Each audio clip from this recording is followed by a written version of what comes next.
Hi, everyone. Harry here to talk about the SAVE Act, an absolutely dastardly Republican scheme to disenfranchise millions, probably, of voters whom they believe accurately are disproportionately Democrat, and to do it based on a total bogus pretext that it's necessary to prevent fraud.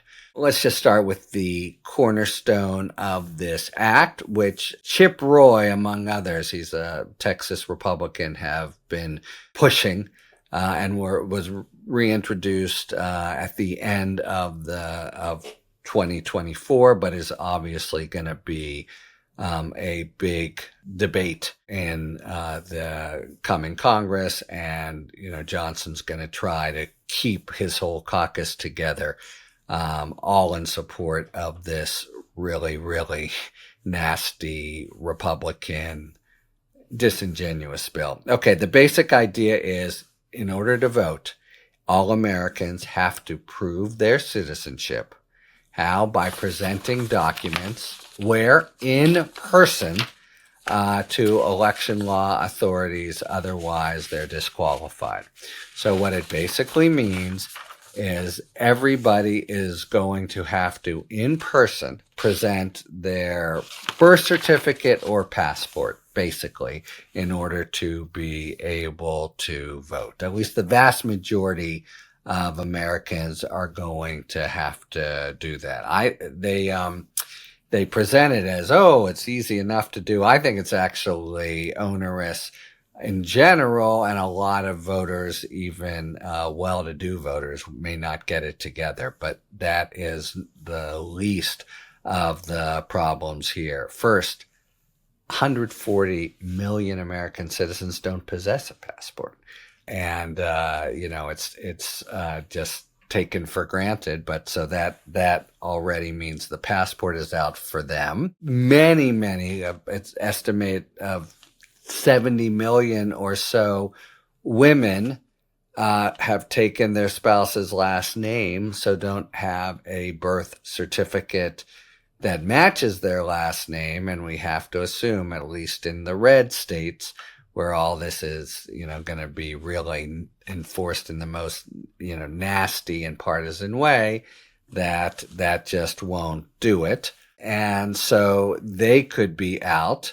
It also, you have to present it in person, so that in effect, just wipes out the whole practice of registering to vote by mail, which has been a huge success story, by the way, and Republicans have begun to employ it as well. But the calculation here is, it's nice for us, but we're really going to screw them if they have to, and so we don't mind taking the hit. You can't register just by signing. You have to be in person, so that you've seen around the time of elections, national voter registration drives. People are out. You sign the general form, and you are going to then be automatically registered. No more. So many people for whom it's just, they don't have time in advance, or they don't, can't get it together with everything else they're doing to take the extra step of going and registering and presenting things in person. By the way, a lot of driver's licenses don't count. Even real IDs, they don't count. Military IDs, they don't count. Tribal IDs, they don't count. For almost everyone, you're going to need a passport or a birth certificate. There are all kinds of people in rural areas who just, don't necessarily, need this and live with it day by day. That's been estimated in the millions as well. So the whole thing just is a complete, the dragnet that it covers, and completely undoes it. Millions and millions and millions. Okay. Why do we need to basically challenge the entire country, but 100 million, if you put it all together, people who are not able to comply or who are going to have the darndest time.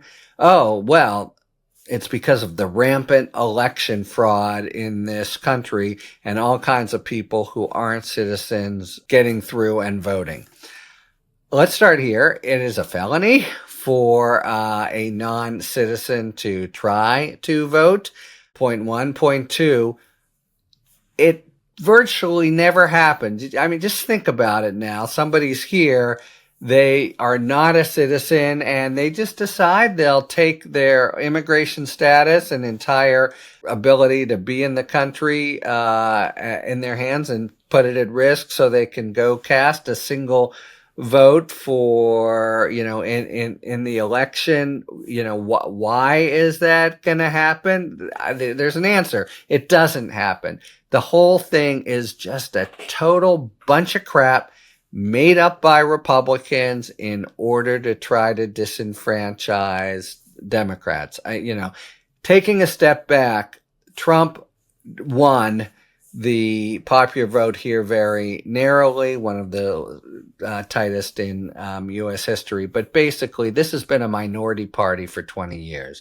They get by because of the Electoral College and the way it gives them advantages in the Senate, even if more people vote for Democrats. They get by being strategic about having election officials in different states.